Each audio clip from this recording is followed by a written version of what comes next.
Welcome you all. I hope you all are doing well, and I have a topic for you guys, that is Visra test. So before going into the Visra test, I want to tell you the mystery of Sushant Singh Rajput death is not clear yet. अभी तक मतलब कि ये नहीं पता चला है कि सुशांत सिंह राजपूत ने सुसाइड किया, यस या नो। ठीक है, तो विसरा टेस्ट क्या होता है इसके बारे में आज हम डिस्कस करेंगे। What is the meaning of viscera test and ये विसरा टेस्ट बेसिकली बताता है whether the death is natural और induced. If the death is induced, there is a chemical reaction going into the body, and this chemical reaction can be characterized through so many chemical reaction, and this topic is basically related to the toxicological report। जो toxicology होता है वो एक अलग branch होता है। उसमें हम किसी भी केमिकल के टॉक्सिसिटी के बारे में जानकारी एकत्रित करते हैं। सो अभी तक सुशांत सिंह राजपूत की जो मिस्ट्री है कि वेदर ही कमिट सुसाइड और this is a induce type of murder, so it is a murder or it is a natural death.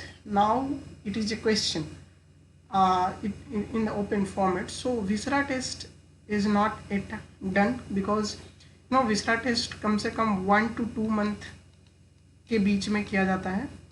So minimum 1 month is required for viscera test।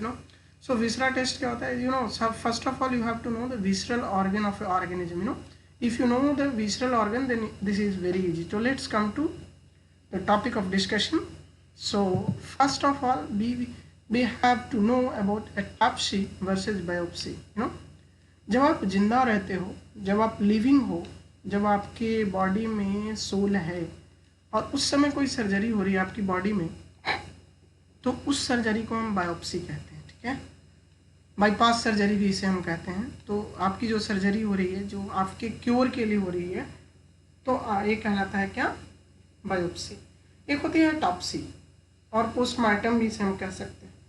Topsy में क्या होता है, जब हम मर जाते हैं या कोई भी व्यक्ति मरता है तो एटॉप्सी रिपोर्ट दी जाती है और उस एटॉप्सी रिपोर्ट के बाद ही यह कंफर्मेशन मिलता है कि whether we have to go for visceral test और नॉट। विसरा टेस्ट करना है या नहीं करना है। After autopsy this all things have been come into the picture, come into the picture. Then this we have to understand what is the visceral organ। visceral organ हम उनको कहते हैं जो कि जो कि आपके चेस्ट में हो और आपके एब्डोमिनल रीजन में हो। तो यहाँ पे जो भी ऑर्गन आपको आसानी से दिख रहे हो, जो ग्रेट कैविटी है, बॉडी कैविटी, इसके अंदर जो भी ऑर्गन आपको दिखते हो, these all are the visceral organ. I will discuss a lot in subsequent slide, but this study is known as physiology। so इसमें क्या होता है कि visceral organ के function को हम डिपिक्ट करते हैं, as well as after death we have to understand the mechanism of the death, whether the person have whether the person death is natural or induced। so come to the picture. जब supreme court ने इसे mandatory कर दिया after जब कई ऐसे reports आने शुरू हुए जिसमें डेथ की मिस्ट्री ही नहीं सोल्व हो पाती है, तो फिर क्या किया गया कि सुप्रीम कोर्ट ने आदेश दिया और यह 21 जनवरी 2014 को एक पिक्चर में आया सुप्रीम कोर्ट के द्वारा कि if you have to go for visceral test. Visceral test आपको देना जरूरी है इफ़ द डेथ डेथ के जो रीजन्स हैं वो बिल्कुल क्लियर नहीं हो, तो पर्सन को क्या है कि विसरल टेस्ट से जाना पड़ेगा। तो विसरा टेस्ट करना ही पड़ेगा उस व्यक्ति का जब तक कि पूरा कंफर्म पता नहीं हो कि विसरल डेथ की मतलब हिस्ट्री क्या है, कैसे उनकी डेथ हुई है। तो इसके लिए सुप्रीम कोर्ट ने कहा कि अब ऐसे कोई भी केसेस आएंगे तो उनकी विसरल टेस्ट क्या होनी चाहिए, बहुत ज़रूरी है। ठीक है, चलिए, तो विसरा टेस्ट क्या होता है? The internal organ of the body, that is the great body cavity, जो मैंने आपको दिखाया, specifically those within the chest, as heart or lung, within the abdomen, as like liver, pancreas, intestine, duodenum, these all are a part of great body cavity। सो इसे हम कहते हैं visceral organ. और विसरा का सिंगुलर फॉर्म को हम viscous कहते हैं, जिसका विस्कस का मतलब होता है लैटिन वर्ड में an organ of the body, you know. So organ of the body is preserved under certain circumstance and certain chemicals, and these chemicals are really very important for the toxicological report analysis. Okay, so dear friend, I have whatever I am giving you as a information, I have read some papers, and according to this perception, I have designed this PPT for you guys. So really I have studied a lot for giving such information to you, you know. और कोई व्यक्ति जब मरता है तो ऐसा कोई ज़रूरी नहीं है, यहाँ पे मेंशन किया गया है कि अगर डिटरमाइंड है, डेथ के रीजन नोन है, फिर भी अगर कोई विसरल टेस्ट कराना चाहता है तो वो करवा सकता है। उसके लिए बिल्कुल गवर्नमेंट ऑफ इंडिया आपको कहती है, अगर आपको लगता है कि no there is some issues in whatever the case is given in front of you, अगर आपको कभी डाउट होता है तो you can go visceral test. It can take 1 or 2 month in broad sense, you know, broad sense तक लिया जा सकता है। और 1 month के बाद कैसा होता है, जैसे जो नेल्स हो गए, बोन्स हो गए, इनको तो लॉन्ग टर्म के लिए प्रिजर्व किया जाता है, बट पूरी बॉडी जो अलग अलग पार्ट्स में बताऊंगा कि किसको कैसे प्रिजर्व करते हैं और कैसे रखते हैं, तो वो बहुत यू नो बहुत लंबे समय तक नहीं रखा जा सकता। बट हाँ, नेल्स हो गए, बोन्स हो गए, हेयर्स हो गए, जो कि स्मेल नहीं करें, फाउल स्मेल नहीं दें, उनको हम लंबे समय तक रख सकते हैं। पुलिस वगैरह रखती भी है इन्वेस्टिगेशन के लिए। तो this is really very important for you guys to understand according to medical perspective as well as, you know, for ICMR students. So I have created this for ICMR student basically, you know. So viscera test singular में मैंने आपको बताया viscous होता है, जिसका मतलब होता है an organ of a body. So body organ like liver, lungs, heart, intestine are the example of visceral organ, specifically those present within the great body cavity, है ना, that is the chest और abdomen। उसके बीच में जो भी हैं एक सब क्या कहलाते हैं, विसरल ऑर्गन कहलाते हैं। Okay, so dear friend, now poison हुआ, है ना, पॉइजन हुआ, ड्रग हुआ, यू नो, कोई भी बॉडी में जाता है तो वो ऑब्जर्व होकर कहाँ पहुँचता है, visceral organ. You know, drug discovery जब आप पढ़ोगे, यू नो, ड्रग डिस्कवरी जब आप पढ़ेंगे तो यू नो बहुत इंपॉर्टेंट है to know about the function of liver, kidney and pancreas.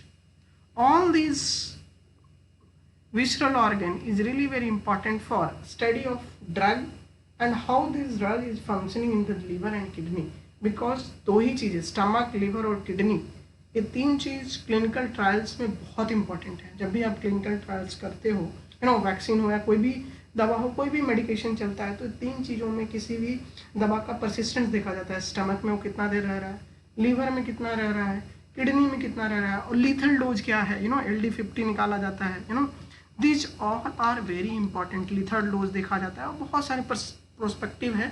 ICMR point of view से I will discuss these all points, but this topic I have, you know, I want to discuss because this topic is really very important for you guys in this ICMR exam. May be from this area question will asked, you no.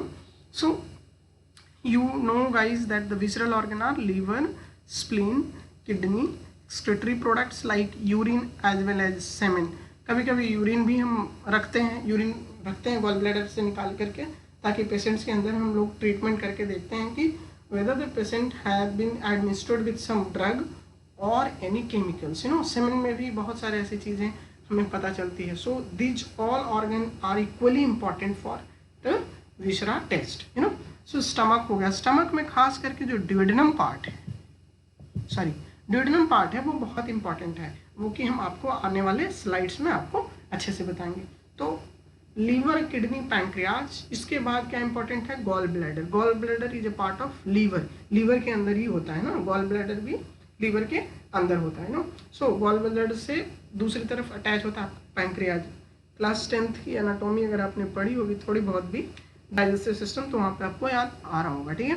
Spleen हो गया, lungs हो गया, brain हो गया, heart हो गया, semen and femoral blood. Femoral blood क्या होता है वो देखो आप, यू नो, एक आर्टरी होती है। आप जब आपकी डेथ हो जाती है फिर भी इसमें ब्लड बहुत ही हाई अमाउंट में परसिस्ट करता है और रहता है, यू नो। तो यहाँ का ब्लड जो होता है इसको लंबे समय तक मरने के व्यक्ति अगर मर भी जाता है तो up to 2 to 3 days the blood will not coagulate properly. तो वहाँ से क्या होता है कि आप ब्लड क्या करते हैं, ब्लड सैंपल आप निकाल सकते हैं। बट हाँ, that is most important thing कि जो भी ब्लड सैंपल हो, जो भी ब्लड हो, वो कहीं और स्प्लीड, कभी कभी स्पिलेज हो जाता है बॉडी में, तो कहीं और ब्लड कोगुलेट किया हुआ है और कहीं ब्लड आपको दिखता है, तो वहाँ का ब्लड आपके लिए इंपॉर्टेंट नहीं है।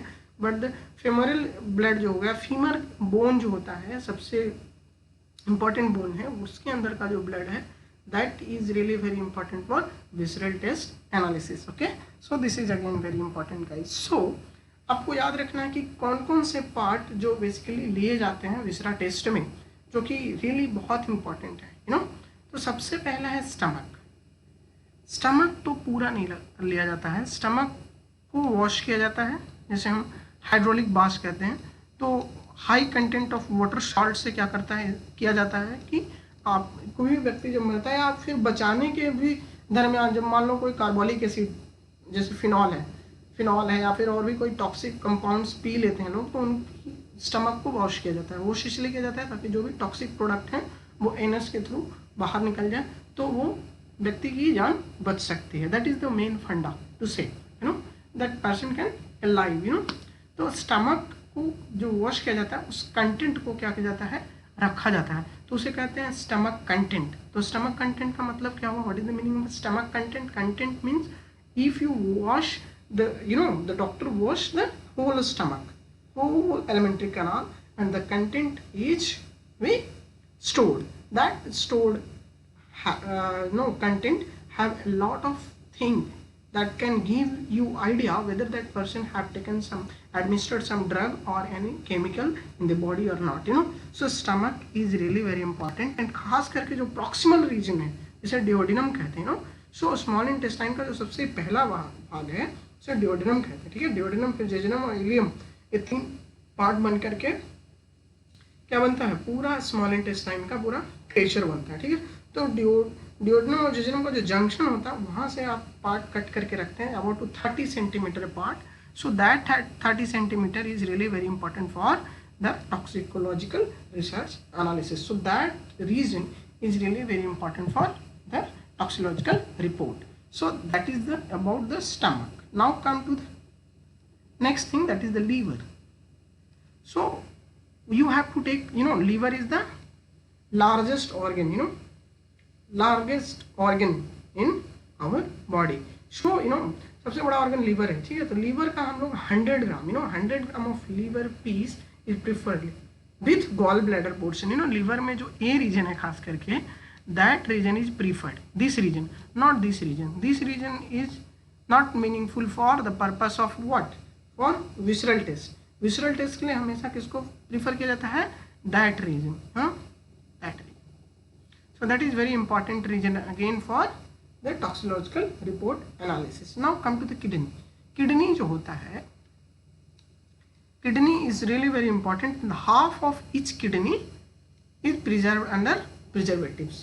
And blood कितना, about to जो femoral artery है, जो मैंने आपको दिखाया था अभी, जो अपकमिंग स्लाइड्स में आपने देखा था प्रीवियस स्लाइड्स में, ठीक है। तो उसमें था कि femoral artery से आपको क्या करना और वेन से क्या करना है, about to 50 ml blood collect करने का आपको बताया गया। लेकिन मिनिमम अगर 50 ml नहीं है, आपको 50 ml ब्लड नहीं मिल रहा, तो आप क्या करोगे? In that case you have to minimum you have to collect 10 ml of the sample. That is really very important. Without 10 ml you cannot analyze all the things, because you have to do a lot of experiment related to various drugs, various chemicals, and analysis. You have to extract DNA and so forth. So you have enough amount of sample. Spleen जो होता है, half in adult and full children. Children का जो spleen होता है वो क्या होता है, half in adult and full children. तो स्प्लीन बहुत इंपॉर्टेंट होता है ना. इसको ग्रेवयार्ड भी कहा जाता है. तो ग्रेवयार्ड क्यों कहा जाता है, स्प्लीन के बारे में पढ़िए, and it is really very important for immunology point of view. Okay, so spleen is very important for toxicological research also ना. सो टॉक्सिसिटी की जानकारी के लिए spleen is one of the important part of your body. Now the urine is one of the favorite unit to know about the person and type of illness, because kidney जब भी filter करेगा, just try to understand, जैसे ही kidney में कोई चीज़ filter out होगा तो kidney कहाँ भेजेगा, जो एक्सट्रैक्टेड प्रोडक्ट है उसको या तो फिर लार्ज इंटेस्टाइन में देगा और बाकी को यूरेथ्रा के थ्रू यूरिन के रूप में बाहर आपको एक्सट्रैक्ट करा देगा। तो जब आप कोई ड्रग लेते हो या कोई भी चीज़ आप एडमिनिस्ट्रेट करते हो बॉडी में, या फिर कोई मरने वाला व्यक्ति या किसी को ना पता हो किसी तरह से मिला के पिला दिया गया हो किसी भी कंटेंट में, तो उसकी बॉडी में अगर वो चीज़ जाएगी तो यूरिन में वो जरूर किसी न किसी तरीके से वो यूरिन में आएगा, so that can be collected from the urinary bladder, और दैट पर्सन वो person 100 ml of urine should be taken for the toxicological report analysis. So now come to the collection. आपको आप जैसे आपने सारी चीज़ें ले ली, तो आप ऐसा नहीं कि सबको एक भी चीज़ में मिला दो तो फिर कोई मतलब रह नहीं गया, So you have taken all these visceral organ from that particular individual. Now you have to, as soon as possible, you have to transport these all visceral part to the, forensic lab. तो forensic lab में भेजने से पहले you have to characterize them into particular jar. What that all jar is basically made up of glass, and this is really very important. To what part of that part must be there only. Stomach part जो है पूरा का पूरा collect किया जाता है और उसके कंटेंट साथ में लिए जाते हैं एक जार के अंदर, ठीक है। एक जार में आपने क्या किया कि पूरा स्टमक जो है, पूरा एलिमेंट्री कैनाल, पूरा एलिमेंट्री कैनाल ले लिया जाता है। तो पूरा स्टमक पार्ट और उसके कंटेंट को लेकर के एक ही पूरे जार में बंद किया जाता है। नेक्स्ट जो ड्यूडेनम वाला पार्ट जो है, जो स्टमक के जैसे नीचे आप देखते हो तो स्मॉल इंटेस्टाइन का जो पहला पार्ट है वो ड्यूडेनम रीजन है। तो that duodenum region is collectively taken into the another one, so that portion is taken into another jar. Now in a single jar you have to take kidney, liver and spleen. Spleen should be half in adult and full in children.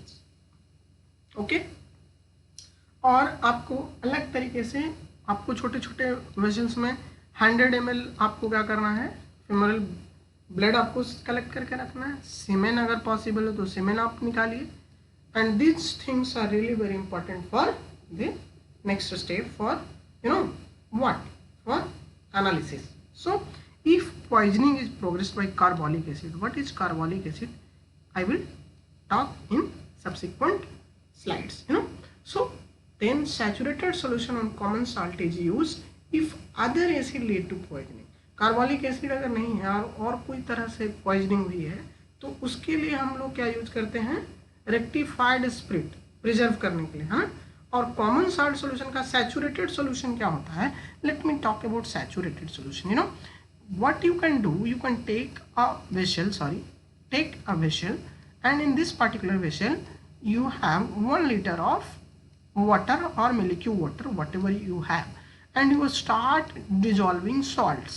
So at a time the salt is not able to dissolve in that particular container and salt is start depositing at the bottom. This stage is known as saturation point. So that saturation solution, that saturated solution is important for preserving any particular tissue. So carbolic acid से अगर कोई व्यक्ति carbolic acid P लिया हो, that is actually phenol लोग P लेते हैं अक्सर, डिसइंफेक्टेंट होता है, हम लैबों में लाइजोल है या डिटॉल है, सब चीज़ें जो है क्या है, पॉइजनिंग एजेंट हो सकते हैं because they all are carbolic acid, these are the phenolic content.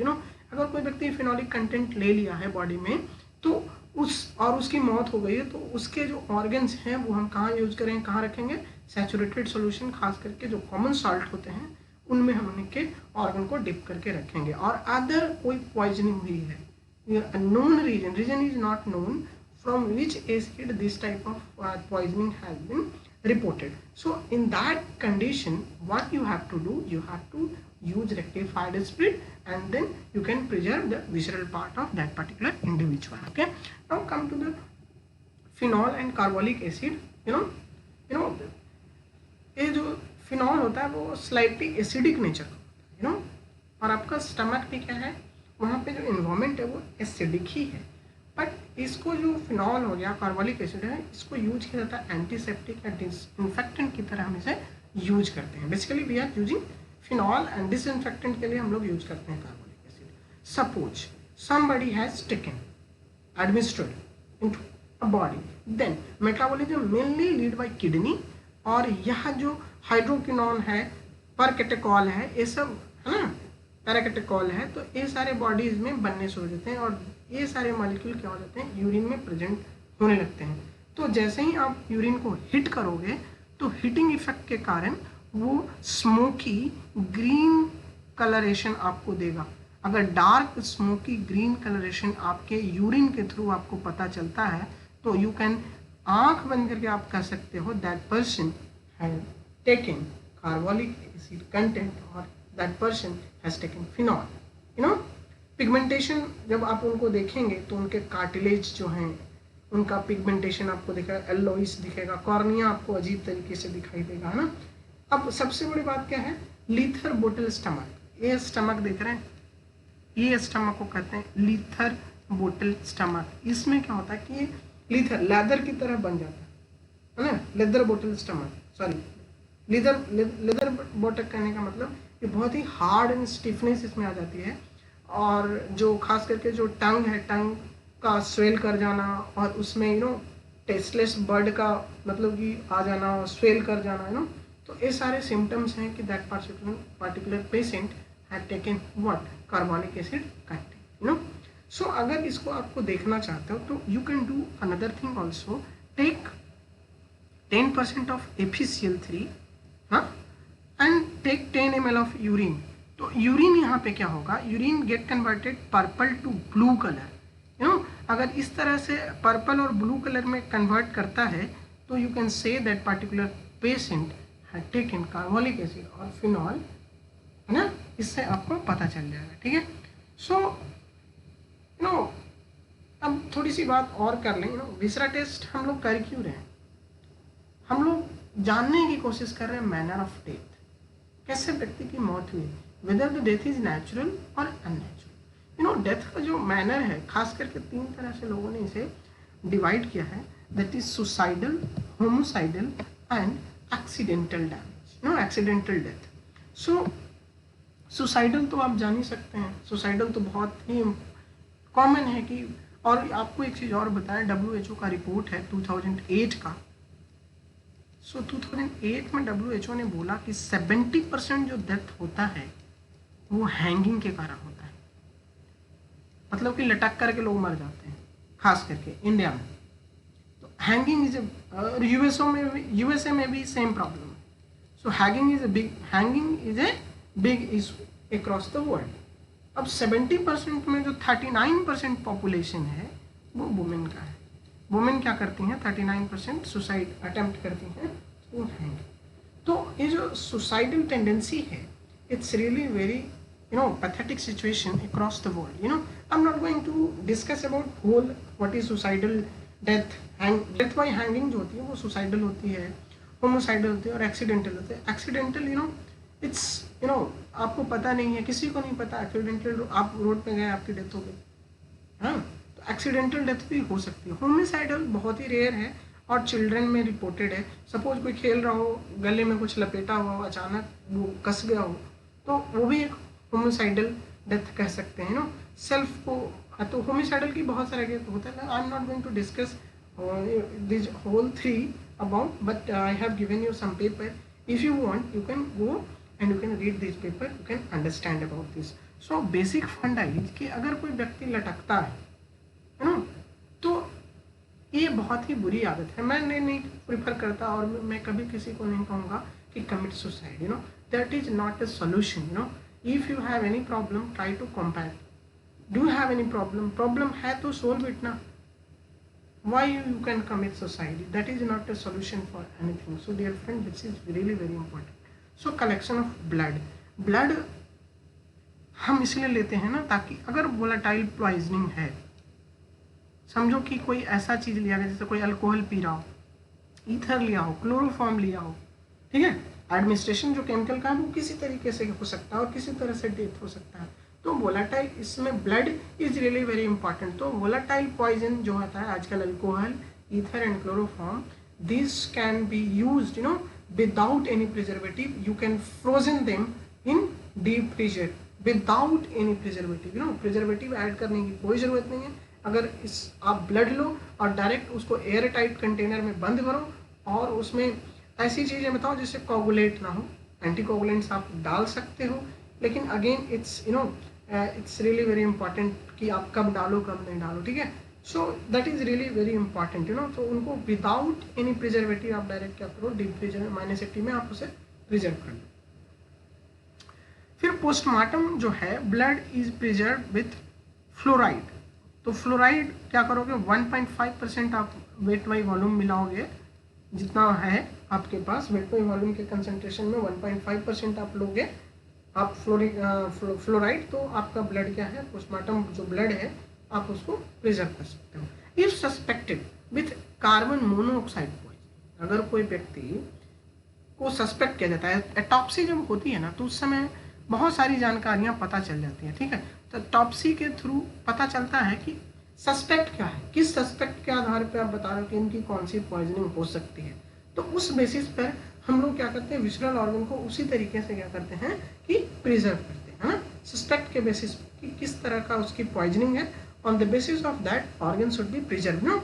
तो उसी बेसिस पर जिस पे जितना मजिस्ट्रेट बताता है कि नहीं हाँ that should be taken in consideration, तो वो पार्ट बहुत इंपॉर्टेंट हो जाता है ना, कि जो ऑटोप्सी रिपोर्ट पर ही विसरल ऑर्गन टेस्ट का जो इन्फॉर्मेशन है वो बहुत इंपॉर्टेंट हो जाता है, ठीक है।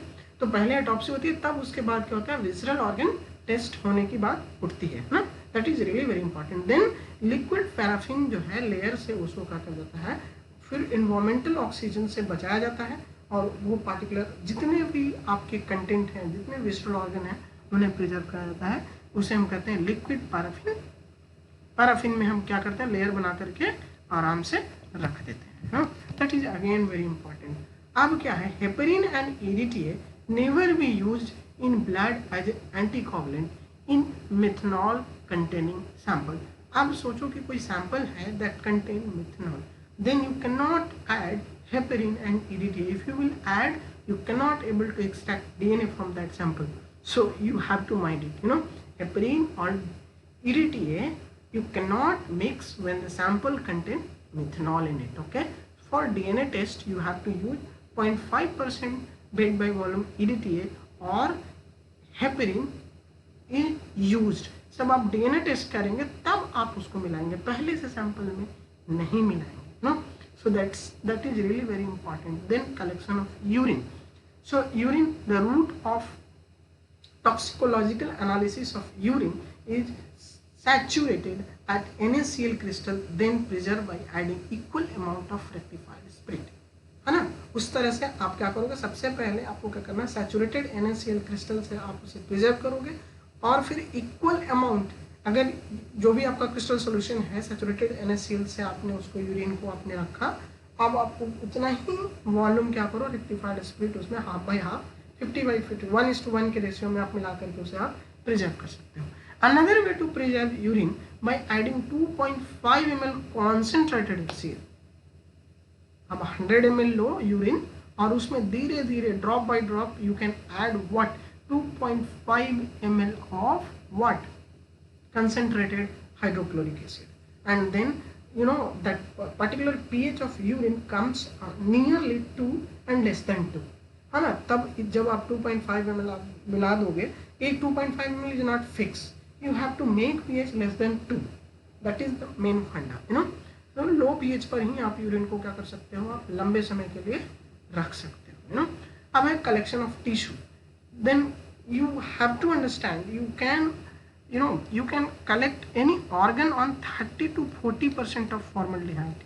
organ के लिए क्या है, 30 to 40% formaldehyde is the best suited environment, but for a tissue, because tissue, cell, tissue and organ, that you all know, so I am not going to discuss about organization, level of organization, but try to understand tissue sample should be stored at 10% formalin solution, and 100 to 200 mg tissue taken for DNA extraction and that should be preserved in 20% solution of DMSO, dimethyl sulfoxide, with NaCl.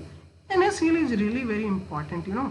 नमक, जीते भी नमक की ज़रूरत पड़ती है इंसान को, और मरते हुए भी इंसान को नमक की ज़रूरत पड़ती है, ये बांध लो दिमाग में. I'm not going to give any spiritual idea, but NaCl is really very important, guys, because without NaCl you cannot live. You know, NaCl आपके बॉडी में इलेक्ट्रोलाइट बैलेंस करता है, और अगर NaCl नहीं रहा तो even after death you can not be preserve. आपको अगर प्रिजर्व करना हो तो नमक की ज़रूरत है, और यही नमक अगर लंबे समय तक आपकी किसी भी डेथ बॉडी के साथ रखा जाए तो without any smell that organism can be varied out. तो बहुत लार्ज स्केल पर अगर नमक रखा जाए तो व्यक्ति की मौत हो सकती है. अब जब डॉक्यूमेंट जब सबमिट होता है, तो जब आप डॉक्टर के पास देखेंगे तो विसरा टेस्ट से पहले ये सारी चीज़ें उनके पास आनी चाहिए. तो पहला एक कॉपी ऑफ पंचनामा, that is FIR. FIR report should be with them. तो सबसे पहले FIR रिपोर्ट जो होता है, फर्स्ट इंफॉर्मेशन रिपोर्ट, जिसमें वो सारे पेशेंट्स की सारी जो रिपोर्ट होती है वो एक पर्टिकुलर डॉक्टर के सामने रखी जाती है कि ये चीज़ें सस्पेक्ट किया गया पुलिस के द्वारा. दूसरा, कॉपी ऑफ एटॉप्सी रिपोर्ट. जो एटॉप्सी हुई है, क्या सस्पेक्ट पाया गया. मैंने बताया ना, बहुत सारे डिफरेंट सस्पेक्ट के डिफरेंट सॉल्यूशन है, उनमें उनके ऑर्गन को डिप किया है ना. अब कॉपी ऑफ एटॉप्सी रिपोर्ट भी बहुत जरूरी है, क्योंकि किस ऑर्गन को पर्टिकुलरली ज़्यादा ध्यान देना है विसरा टेस्ट में, वो एटॉप्सी रिपोर्ट में ही मेंशन होता है. So copy of autopsy report is again very important for viscera test. So forwarded letter. Forwarded letter कहने का मतलब जहाँ से एटॉप्सी हुई है ना, वहाँ से क्या होना चाहिए कि एक फॉरवर्डेड लेटर आना चाहिए इन विसरा टेस्ट जो फॉरेंसिक लैब है उसमें, कि now you can go for viscera test analysis. Then the authority letter. जो डिस्ट्रिक्ट मैजिस्ट्रेट होते हैं, जो जहाँ पर ये केस पर्टिकुलर जो इंडिविजुअल जिस एरिया का होता है, उनके जो डिस्ट्रिक्ट मैजिस्ट्रेट होते हैं, जिन्हें हम DM कहते हैं, उनसे एक लेटर ली जाती है कि now you can authorise me that we can go for viscera test. Viscera test normal condition में नहीं हो सकता, बिना किसी संज्ञान में, किसी भी गवर्नमेंट ऑफिसर के बिना संज्ञान में कभी भी किसी के विसरा टेस्ट एनालिसिस नहीं हो सकती है. तो ये आप अपने दिमाग में रखें. So viscera test is really very important, and for ICMR student this topic is really very important. So so this is all about for my today's lecture. So one thing I want to mention, don't lose your hope, stay focused. I don't know about Sushant Singh Rajput information, whether he really died or इसकी मौत की mystery अभी तक solve नहीं हुई है. We all are waiting for visra test. So dear friend, I have made a lecture for you to know the visra test. visra test होता क्या है और इसका मतलब क्या है. तो यही बेसिक फंडा था कि मैं आपको समझाऊं. Bye, take care, thank you so much for watching my lecture. Stay tune and focus on your whatever you want. But dear friend, I have only one suggestion for you. Don't try to lose your hope, because your hope gives us really a lot of idea. So don't do anything bad in your life. I don't want to see you as like Sushant. अगर यह suicide किए हैं बंदा ने, तो it's really very bad for whole nation. और अगर इसकी अगर इंड्यूस डेथ हुई है तो we all are waiting for the results. Stay tune, bye, take care, see you soon.